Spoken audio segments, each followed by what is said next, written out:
दोस्तों, तारीख थी 14 अगस्त 1947। आज से तकरीबन 73 साल पहले चारों तरफ गहमा गहमी का माहौल था।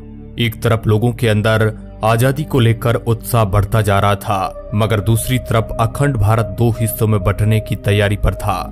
समय रात के करीब 9 बज रहे थे। बिजली की गड़गड़ाहट के साथ दिल्ली की सड़कों पर जबरदस्त बारिश हो रही थी। अलग अलग जगह से आकर लोग रायसीना हिल्स पर इकट्ठे हो रहे थे। कुछ ही देर में लाखों की तादाद में लोग इकट्ठे हो चुके थे। रात के करीब 10 बजे जवाहरलाल नेहरू, सरदार वल्लभ भाई पटेल और राजेंद्र प्रसाद और माउंटबेटन वॉइसराय हाउस पहुंचे। अब कुछ ही समय बचा था भारत को आजाद होने में। कुछ लोगों के चेहरे पर मायूसी थी तो कुछ लोगों में उत्साह। और यहाँ पर जवाहरलाल नेहरू अपनी स्पीच शुरू करते हैं। उनके भाषण की शुरुआत इन 2 लाइनों से शुरू होती है। At the stroke of the midnight hours when the world sleep, India will be awake to life and freedom. कुछ ही देर बाद वह घड़ी आ ही गई जब भारत ने आजादी की सांसें ली। रात 12 बजे शंखनाद से हमारे देश की आजादी का आरंभ हुआ था, जिस समय ग्राउंड पर खड़े लोग महात्मा गांधी के नाम के नारे लगाए जा रहे थे। और जो लोग अपने घरों में ये भाषण और सब कुछ रेडियो पर सुन रहे थे, उनकी भी खुशी का कोई ठिकाना नहीं था, क्योंकि उस समय भारत एक आजाद परिंदा हो गया था, जिसका हमने करीब 200 सालों से इंतजार किया था। 14 अगस्त सन 1947 में रात भर बारिश के बाद सुबह आसमान बिल्कुल साफ था। जब सुबह 8:30 बजे पंडित नेहरू और उनके कैबिनेट ने शपथ ली, और जिसके बाद ब्रिटिशर्स का झंडा हटाकर आजाद हिंद का झंडा लहराया गया, जिसे देख सभी की छाती चौड़ी हो गई थी, क्योंकि अब हमें वो झंडा दिखने लगा था जिसे हम बरसों से देखना चाहते थे।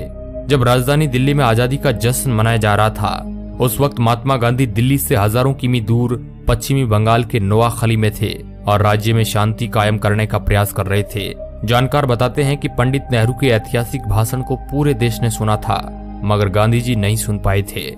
14 अगस्त 1947 की ऐसी रात जब लोग सोए तो गुलाम देश में थे, लेकिन अगली सुबह उनकी आजादी की सुबह थी। लेकिन जितनी खुशी हमें आजाद होने में थी, उतना ही गम अखंड भारत की टूट जाने में था, क्योंकि दोस्तों भारत ने अपना 3,46,737 किलोमीटर का एरिया पाकिस्तान के रूप में खो दिया। करोड़ों की संख्या में लोग भारत से अलग हो गए थे।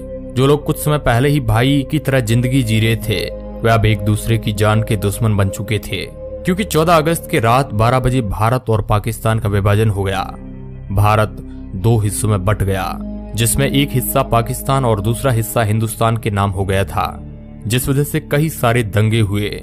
जो लोग खुद को पाकिस्तान में सुरक्षित महसूस समझते थे, वे वहां चले गए, और जो लोग भारत में सुरक्षित महसूस कर रहे थे, वे यहाँ पर आ गए। कहा जाता है कि करोड़ों लोग पलायन को मजबूर हो गए थे। इन दंगों में हजारों लोग मौत के घाट उतर गए थे। ये उस समय दुनिया का संभवतः सबसे बड़ा विस्थापन था, और ये सारा खेल अंग्रेजी हुकूमत का ही था, जिसने डिवाइड एंड रूल का खेल पहले से ही खेल रखा था, जहां पर उन्होंने हिंदुस्तान के अंदर हिंदू और मुस्लिम के बीज भर दिए थे। वरना आजादी के पहले तक हम सभी भाइयों की तरह साथ में जी रहे थे। वो तो अंग्रेज ही थे जिन्होंने हमें हमारी जाति के आधार पर हमारा व्यक्तित्व याद दिलाया, जिसके बाद हम आपस में ही लड़ने लगे।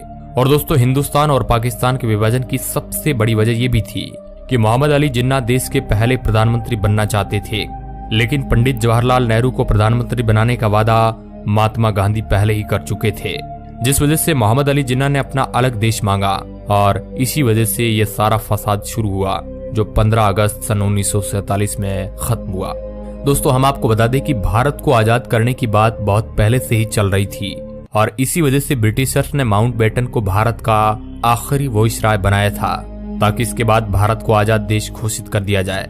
लेकिन भारत के हिंदू और मुसलमान भाई आपस में ही लड़ने में उतारू थे, और यही ब्रिटिशर्स चाहते भी थे, क्योंकि यह लड़ाई की चिंगारी उन्होंने ही लगाई थी, जो आग बनकर अब तक हमारे सीने में जल रही है। लेकिन दोस्तों, इससे भी ज्यादा अफसोस की बात यह है कि ब्रिटिशर्स ने हमारे साथ हर वो जुल्म किए जो हम याद करें तो हमारी आंखों में आंसू आ जाते हैं। लेकिन फिर भी उन्हें बारातियों की तरह विदा किया गया। जहां 1500 ब्रिटिश सैनिकों की पहली टीम 17 अगस्त सन 1947 के दिन अपने देश लौटी, वही आखिरी टीम उसके 1 साल बाद 27 अगस्त 1948 के दिन निकली। और जब ब्रिटिशर्स के आखिरी सैनिक की टोली हमारा देश छोड़कर जा रही थी, तो उन्हें बैंड बाजे के साथ विदा किया गया, और उसी दिन सभी ब्रिटिशर्स का नाम हमारे देश के नक्शे से निकल गया। दोस्तों, ये थी हमारी आजादी की पूरी कहानी। लेकिन क्या आप हमें बता सकते हैं कि जिस भारत का ख्याल करके हमारे देश के स्वतंत्रता सेनानियों ने अपनी जान गंवा दी थी और कई लोग अपनी आखिरी सांस तक हमारे देश की सेवा के लिए लड़ते रहे, क्या वो देश हम बना पाए हैं या नहीं? अपना जवाब हमें कमेंट के माध्यम से आप बता सकते हैं।